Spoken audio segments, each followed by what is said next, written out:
The sky over New York changed on a Tuesday morning. It started with a light that was brighter than the sun. Then came the ships, 7 of them, each shaped like giant teardrops made of metal that seemed to shift colors as they moved. News reports showed people in the streets looking up. Some ran, some took pictures, some just stared, but no one knew what to do. John Carter got the call while he was having coffee. As a Navy commander with 20 years of service, he had seen many strange things, but the voice on the phone shook even his calm. "Commander, you need to get to the UN building now. They asked for you by name."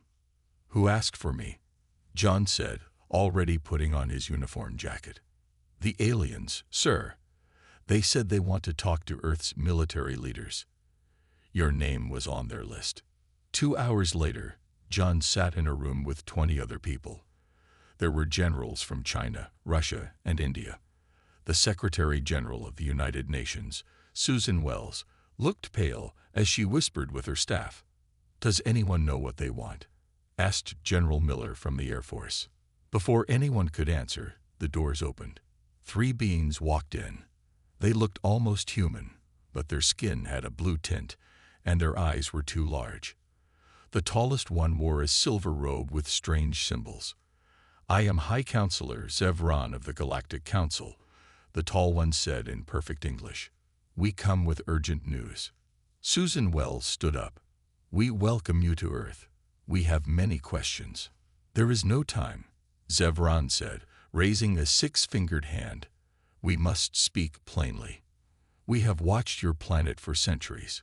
We know your history, your wars, your quick progress with technology. That is why we are here." The room fell silent.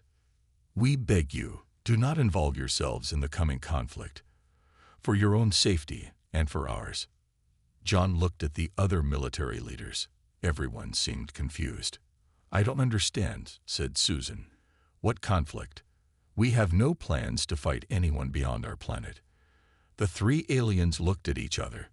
The smallest one made a sound like soft bells. "That is not what concerns us," Zevran said. "2 powerful forces in our galaxy are about to start a war. They will both come to Earth, seeking your help." "Why would they want our help?" John asked. "We don't even have ships that can leave our solar system." Zevran touched a small device on his wrist. A 3D image appeared in the middle of the room. It showed Earth ships fighting in space, using weapons that no human had ever seen. "This is what our computer models show could happen within 1 Earth year if you are given access to our technology," the alien said. "Your kind has a unique ability to take peaceful tools and turn them into weapons faster than any species we have ever known." General Miller laughed. "You're scared of us. We're just trying to protect ourselves." "That is what makes you dangerous," said the second alien, speaking for the first time. "Most species stop when they feel safe. You never feel safe enough." John watched the images change, showing more battles, more ships, more weapons. "The Arcturians and the Draconians have been enemies for 1,000 years, Zevran explained. "Their war has been cold, but now it turns hot. They will offer you gifts, technology, protection, but these offers have a price." "What price?" asked Susan. "Your world becoming a battlefield. Your people becoming soldiers in a war you do not understand. And worse, you might win." The room erupted in questions, but John stayed quiet. He was watching Zevran's eyes, seeing the fear there. "Why would our victory be worse?" John finally asked when the room quieted. "Because," Zevran said softly, "we have seen worlds like yours before. If you enter galactic politics through war, you will never stop, and none of us will be safe." The next day, world leaders gathered in a secure room deep under the United Nations building. The windows were blocked, phones were not allowed, and armed guards stood at every door. Only 30 people were in the room, the most important leaders and military minds from Earth's major powers. Zevran and 5 other aliens sat at one end of the long table. They looked tired. The blue tint of their skin seemed paler than before. "Now we will tell you the full truth," Zevran said. What we share must not leave this room. President Frank Peterson of the United States nodded. You have our word. The smallest alien touched a device, and the lights dimmed. A 3D map of the galaxy appeared above the table, with thousands of tiny lights representing stars. For over 10,000 years, two great powers have controlled most of the galaxy, Zevran explained. The Arcturians rule this region. A large area of stars turned green. The Draconians control this area. Another section turned red. They hate each other, continued Zevran, but they have not fought directly for 3,000 years. They use smaller worlds to fight their battles. They give these worlds weapons, let them destroy each other, and then take what remains. Lisa Wong, Director of Global Intelligence, leaned forward. And now they want Earth to be one of these smaller worlds. Worse, said Zevran, they want you as true allies. Your planet is young, but your military thinking is unusual. Another alien, who had not spoken before, stood up. I am Counselor Nexus. Let me show you something. He waved his hand, and new images appeared. The leaders watched as the hologram showed human soldiers being given strange weapons. Then it showed how quickly these soldiers learned to use the weapons in new ways that even the aliens had not thought of. This is a computer model based on your history, Nexus explained. When Europeans brought guns to other parts of your world, those weapons were quickly adopted and sometimes improved by the people who received them. You adapt faster than any species we know. General Diane Foster frowned. You make it sound like a bad thing. It is why you survived on your difficult planet, Zevran said. But now it makes you valuable in a dangerous way. The Arcturians and Draconians will both want your ability to think differently, to find new uses for old weapons. Lisa Wong was taking notes, so both sides will try to recruit us. They are already coming, Nexus said quietly. Our sensors detected ships entering your solar system this morning, both Arcturian and Draconian vessels. The room burst into worried talk. President Peterson raised his hand for quiet. How much time do we have? The Draconian ship will reach Earth orbit in 3 days. The Arcturians will arrive 2 days after that, Zevran said. They will both offer you gifts. Technology, medicine, ways to travel between stars. They will seem generous. John Carter, who had been quiet, finally spoke. What do these Draconians and Arcturians look like? How will we know them? Nexus touched his device again. 2 new images appeared. The Draconians looked like tall, thin reptiles with scaled skin and narrow eyes. The Arcturians were shorter, with 4 arms and skin that glowed slightly. The Draconians are warriors first. They value strength and loyalty. The Arcturians are traders and scientists. They value knowledge and progress. Both will try to convince you that the other side cannot be trusted. And can either side be trusted? Asked Susan Wells. Zevran's large eyes looked sad. No. They care only about winning their ancient war. If Earth helps either side gain advantage, the other will destroy you without hesitation. Then we refuse to help either side, President Peterson said firmly. They will not accept refusal, Zevran warned. And if you try to play them against each other, he paused. That is what we fear most of all. The Draconian ship arrived exactly when Zevran said it would. It was massive, nearly a mile long and shaped like a spike. It took position near the moon and stayed there, silent for almost a day. Then they sent a message. We come in peace and friendship. We wish to meet with Earth's leaders. The meeting was set up at a military base in the middle of a desert. Security was tight. Soldiers with weapons stood everywhere, though everyone knew the guns would be useless if the aliens attacked. Supreme Commander Krar of the Draconians was tall, over 7 feet. His skin was green with dark scales that shimmered in the light. 4 other Draconians came with him, all wearing what looked like armor. Earth has great potential, Krar said, his voice deep and rumbling. We have watched you for many years. Your people are fighters, survivors. We respect this. President Peterson tried to appear calm. We appreciate your interest in our world, Commander Krar, but we are still new to the idea of life beyond our planet. Krar made a sound that might have been a laugh. The Galactic Council has spoken to you, yes. They have warned you about us. John Carter, standing behind the president, noticed how Krar's yellow eyes moved constantly, studying everything. They mentioned your conflict with the Arcturians, Peterson said carefully. A conflict they do not understand, Krar replied. The Arcturians would enslave your minds. They believe in control through technology. They would turn humans into tools. He touched a device on his wrist, and a small box appeared on the table. It opened to reveal what looked like a glass cube. A gift, Krar said. This contains the designs for a shield system that could protect your entire planet. We offer this freely, as a sign of respect. Lisa Wong studied the cube without touching it. And what do you want in return? Alliance, Krar said simply. The Arcturians come to offer you lies and tricks.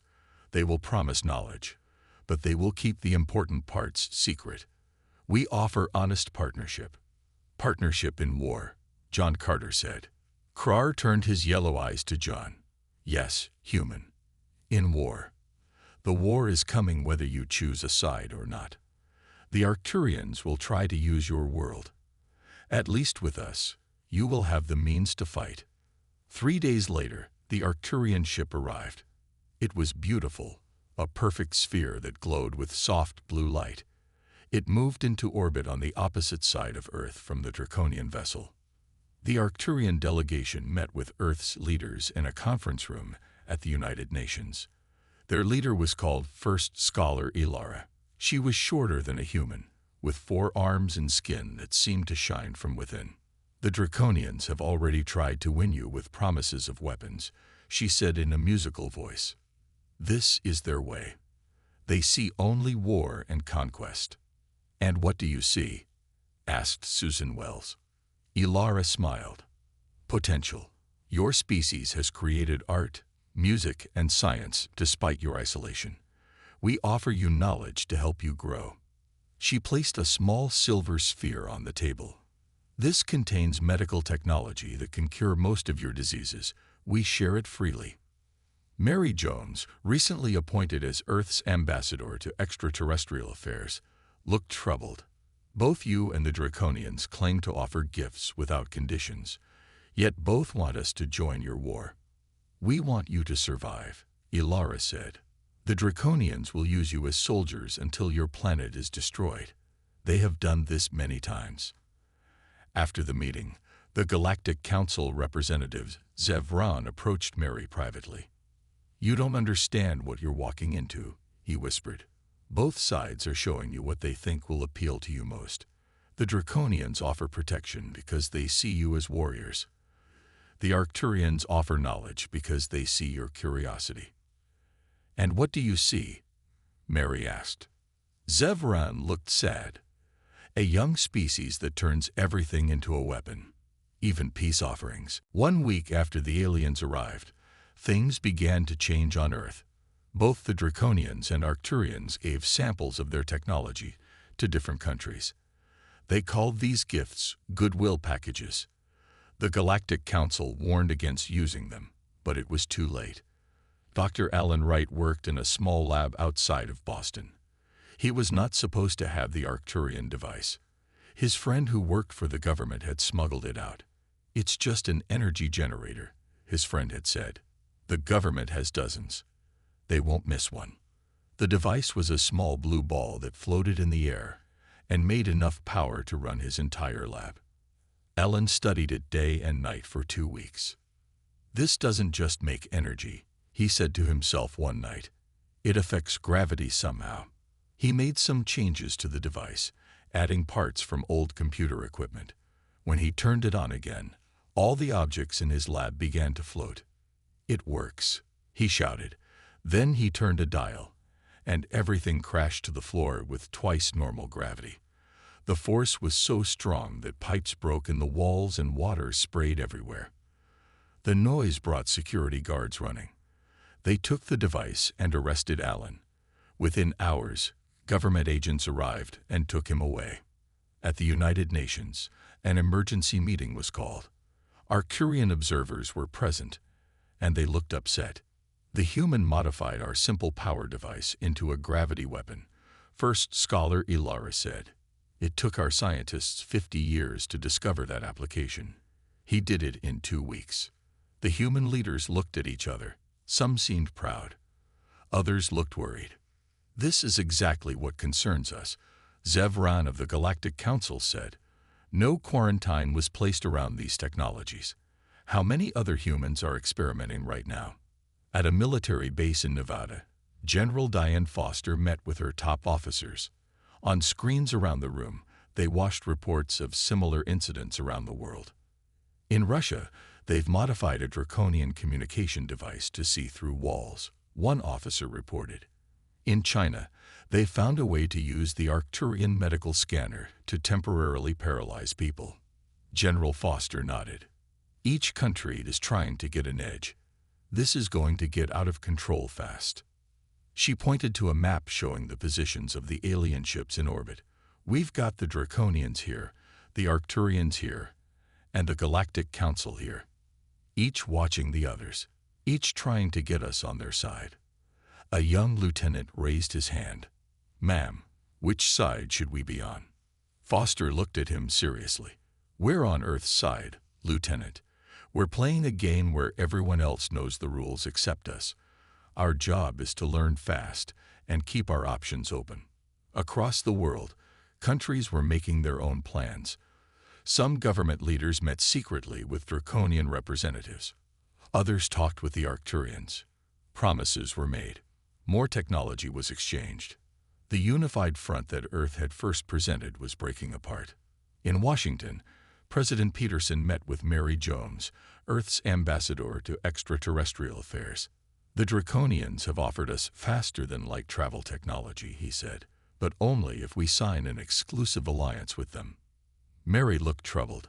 The Russians and Chinese are talking to the Arcturians about a similar deal. If Earth divides on this, we're finished, Peterson said. We need to buy time. Later that night, Mary met secretly with Zevran from the Galactic Council. There's something you're not telling us, she said. Something about these 2 alien powers and their interest in Earth. Zevran's large eyes looked sad. There have been worlds like yours before. Species that showed the same adaptability.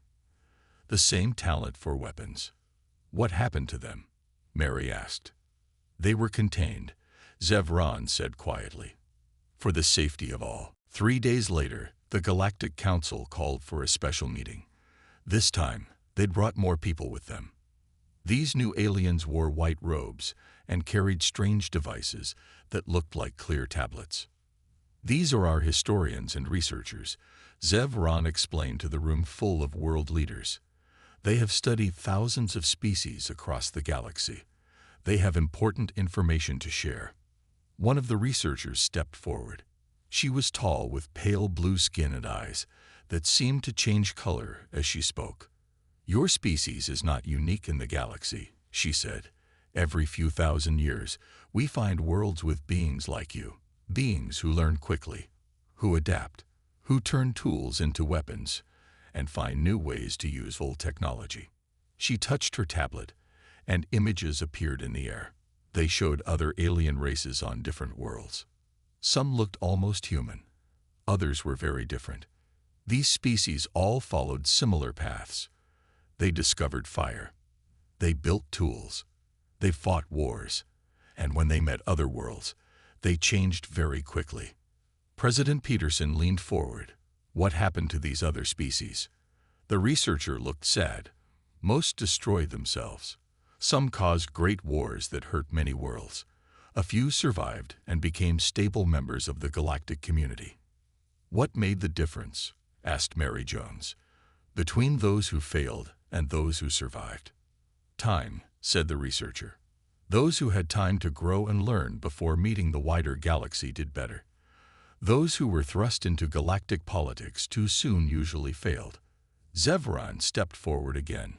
This is why we have the Phoenix Protocol. When we find worlds like yours, we watch but do not contact them. We protect them from others until they are ready. You didn't do that for us, John Carter pointed out. No, agreed Zevran. We failed. We detected the war between the Arcturians and Draconians was about to reach your system. We thought we could warn you and help you stay neutral. That was a mistake. Susan Wells looked around at the other human leaders. So what happens now? Zevran straightened his shoulders. Now we must try to fix our mistake.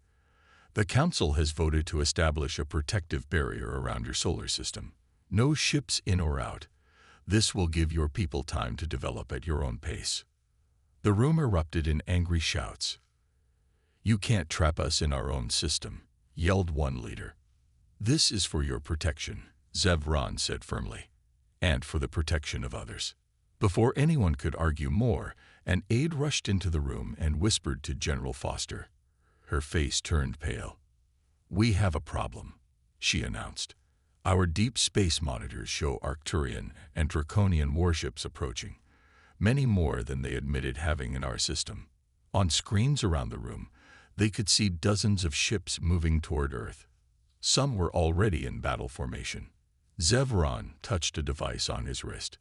Council ships are moving to establish the barrier now. We must hurry. Outside, people could see new lights in the sky. Council ships were taking position around Earth's orbit, but then flashes of light appeared, weapons fire between the alien vessels.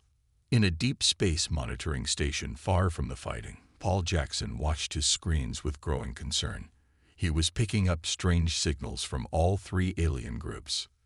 They're fighting in orbit, he told his supervisor. But there's something else going on. I'm detecting ships landing on the far side of the Moon, and Mars, and even some of the outer planets. Which aliens are landing? His supervisor asked. All of them, Paul said.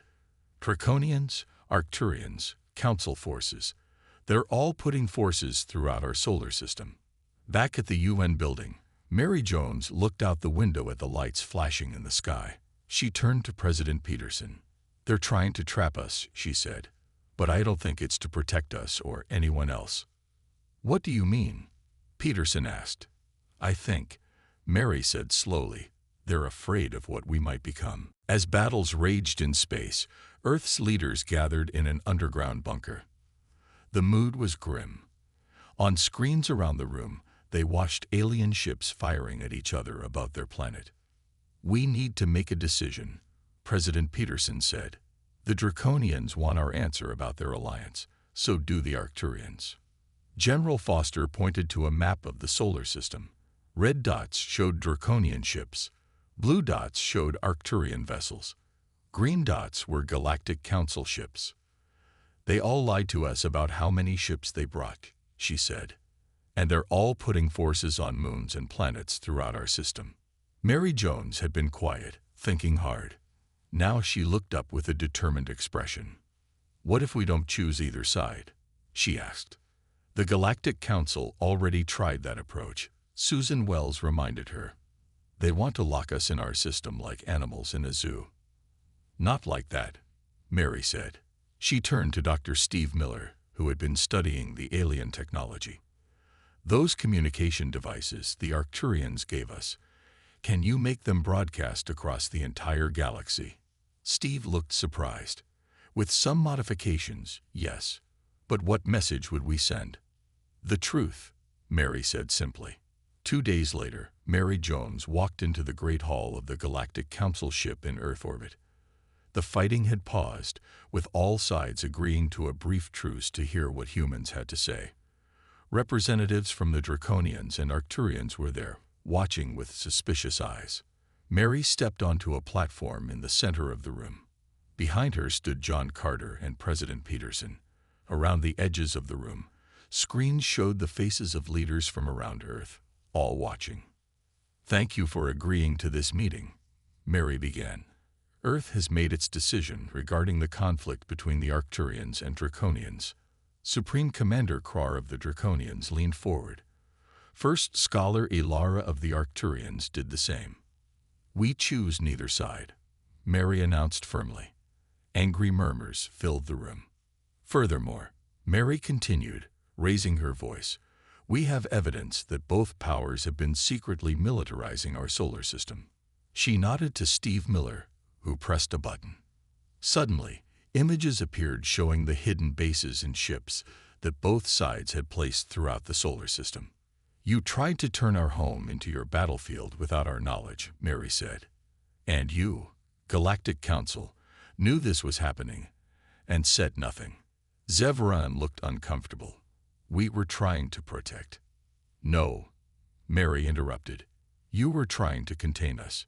You fear what we might become. She touched a device on her wrist. As we speak, this meeting and all our evidence is being broadcast across your communication networks to thousands of worlds in the galaxy. The room erupted in shouts. Arcturian and Draconian representatives jumped to their feet. You cannot do this, shouted Commander Krar.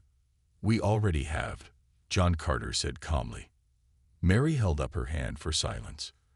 We've also activated a defensive network around our planet. Any ship that fires on Earth will be detected. What she didn't say was that the network was mostly a bluff. Earth scientists had indeed modified alien technology to create sensors throughout the solar system, but their defensive capabilities were limited. High Counselor Zevran stepped forward. What is it you want, humans? 3 things, Mary replied. First, all military forces from all sides leave our solar system immediately. Second, no quarantine. We will decide when and how to engage with the galaxy. Third, we offer to host peace talks between the Arcturians and Draconians on neutral ground. Earth. First Scholar Ilara laughed, a musical sound. You think you can solve a conflict that has lasted thousands of years. We've examined the technology both sides gave us, Steve Miller said, stepping forward. Each of you deliberately gave us incomplete versions designed to fail against your own weapons. But we figured that out, Mary added. Just like we figured out that neither side has been honest about why this war continues. We think someone else is keeping your conflict going, and we intend to find out who. 1 month later, Earth looked different. Ships from 20 alien worlds filled the sky, but they were not warships. They were diplomatic vessels, coming to watch something no one had seen before. Peace talks between the Arcturians and Draconians. The talks were held in a large glass building built just for this purpose in Geneva. The main room had 3 sections, one for each alien group and one for humans in the middle. Mary Jones had become the face of Earth to the galaxy. She stood at the center of the room, with John Carter and other human leaders beside her. We thank all worlds for coming, she said. Today we begin talks that we hope will end thousands of years of Cold War. Supreme Commander Krar growled from the Draconian section. These talks are useless. The Arcturians cannot be trusted.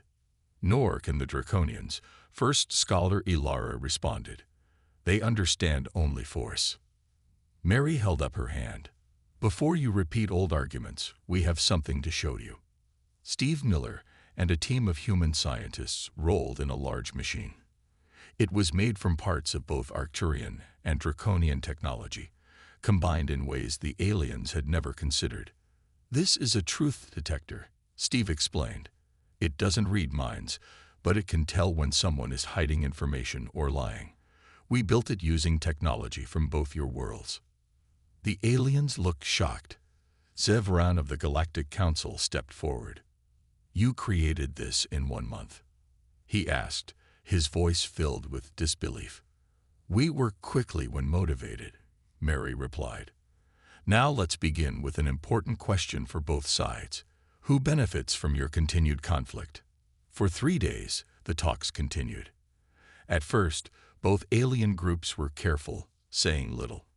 But as humans asked more questions and used their truth detector, strange patterns began to emerge.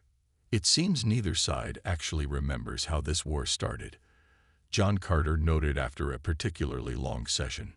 And both sides received their weapons from the same sources, Mary added, looking at her notes, though through different companies with different names.